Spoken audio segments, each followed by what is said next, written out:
사무엘상 4장. 사무엘에 대한 소식이 온 이스라엘에 퍼졌습니다. 그때 이스라엘 사람들이 블레셋 사람들과 싸우러 나갔습니다. 이스라엘 사람들은 에베네셀에 진을 쳤고 블레셋 사람들은 아벡에 진을 쳤습니다. 블레셋 사람들은 대형을 갖추어 이스라엘 사람들과 싸울 준비를 했습니다. 싸움이 시작되자 블레셋 사람들이 이스라엘 사람들을 물리쳐 이겼습니다. 블레셋 사람들은 이스라엘 군인 4,000명가량을 죽였습니다. 그러자 나머지 이스라엘 군인들이 자기들 진으로 돌아갔습니다. 이스라엘 장로들이 말했습니다.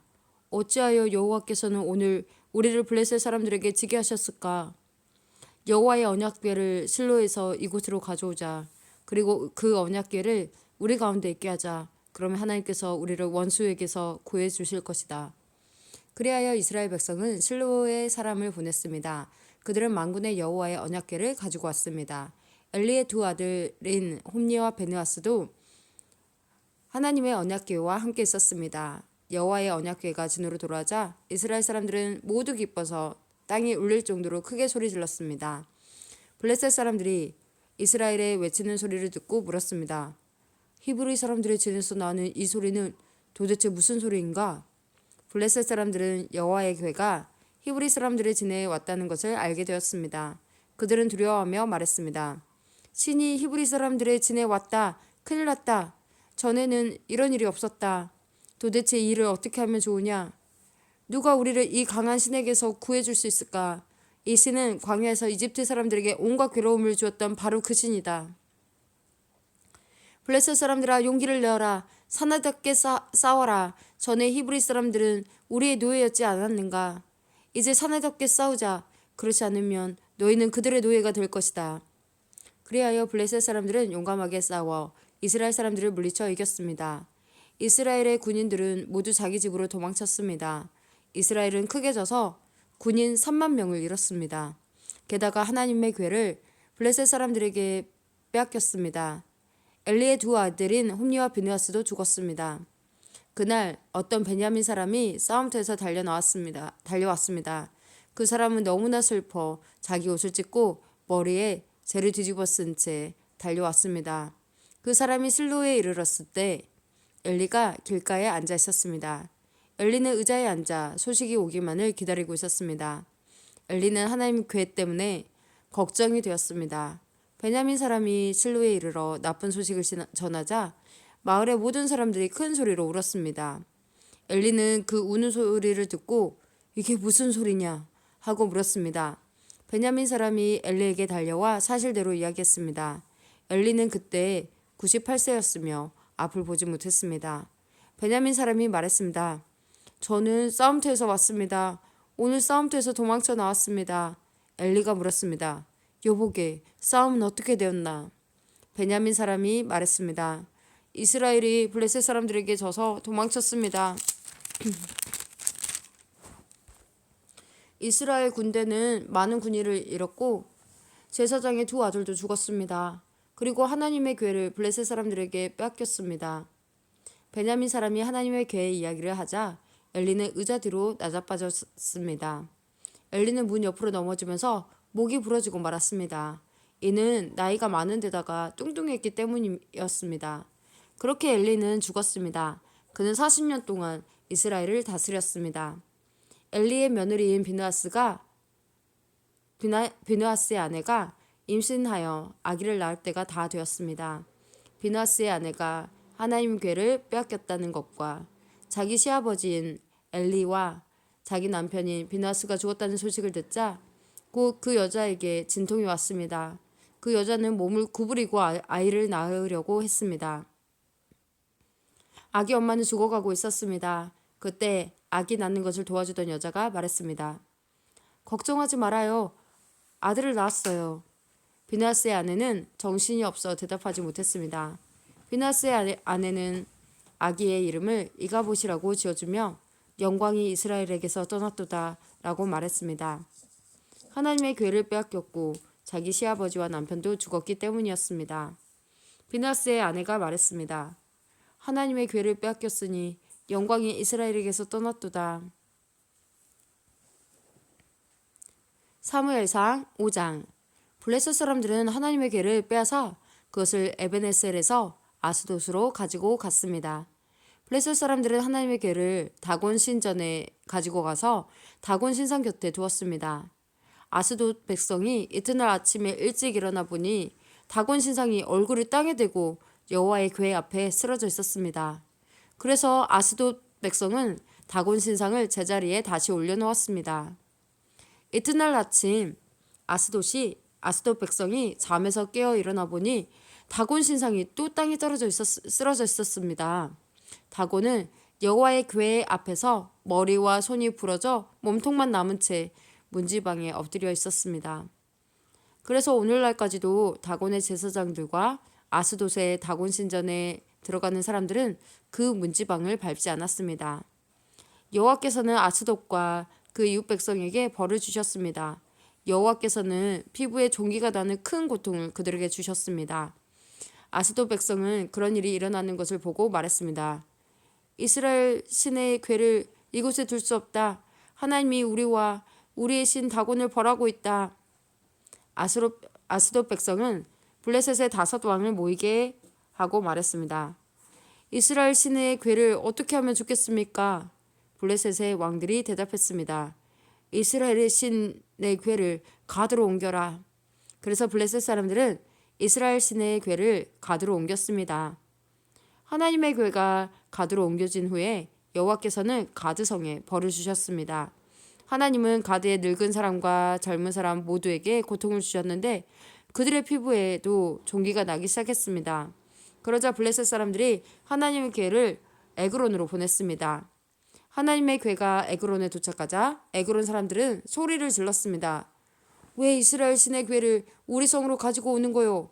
당신들은 우리와 우리 백성을 죽일 참이요?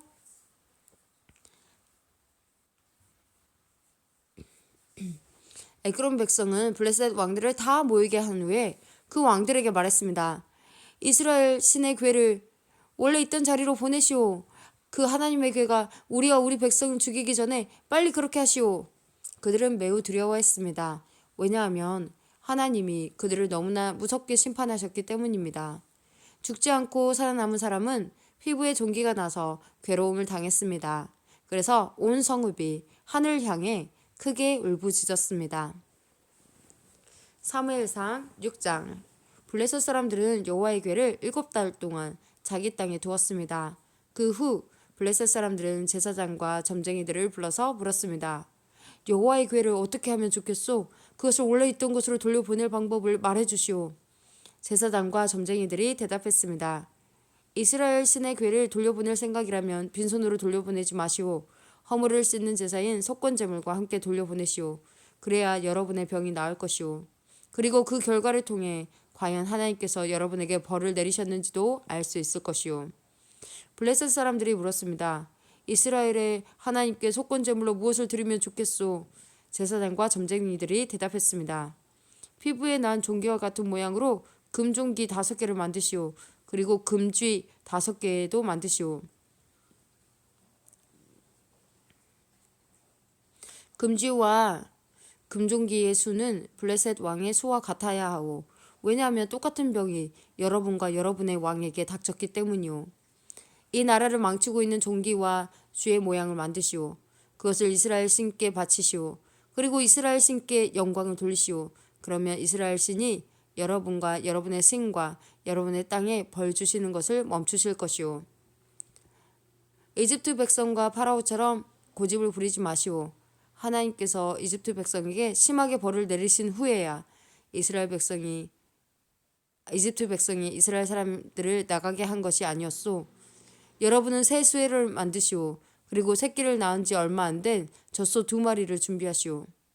그 젖소는 아직 멍에를 메어본 적이 없는 것이어야 하오. 그 젖소들은 수레를 메고 새끼들은 집으로 돌려보내시오. 새끼들이 자기 어미를 따라가게 하지 마시오. 여호와의 궤를 수레에 올려놓으시오. 그리고 금종기와 금쥐들도 상자에 담아 궤 곁에 두시오. 그것들은 여러분의 죄를 용서받기 위하여 하나님께 드리는 속건제물이오. 수레를 곧장 앞으로 나아가게 하시오.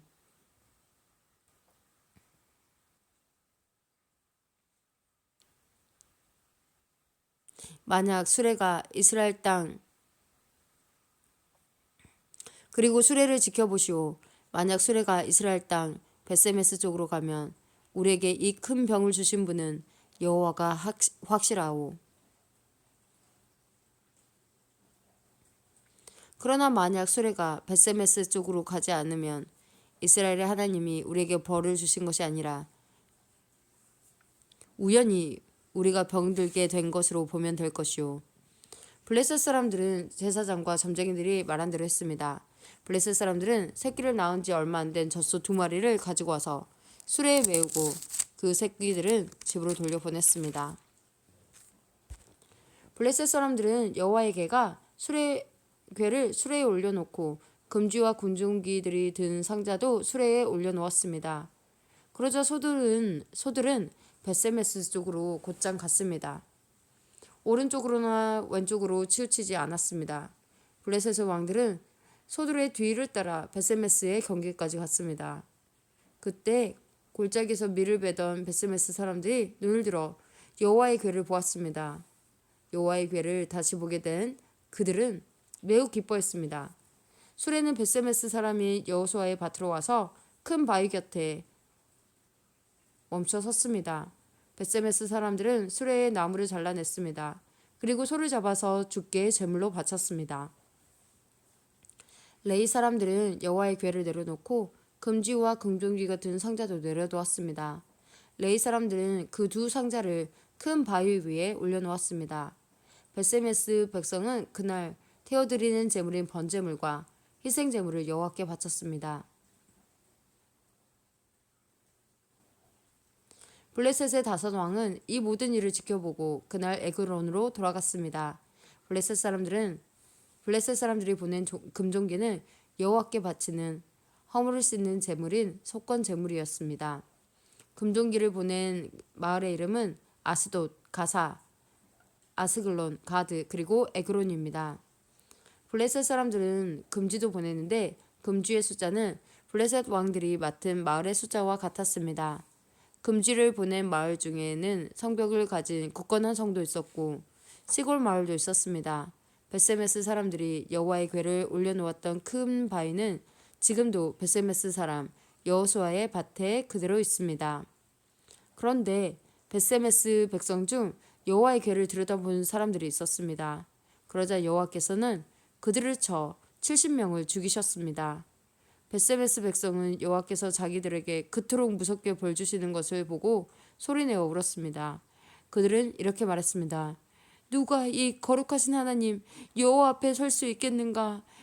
이 여호와의 궤를 어디로 보내야 하는가? 벳세메스 백성은 기럇 여아림 백성에게 명령을 받고 심부름하는 사람들을 보내어 이렇게 말했습니다. 블레셋 사람들이 여호와의 궤를 돌려보냈소. 이리로 와서 그것을 당신들의 성으로 가지고 가시오.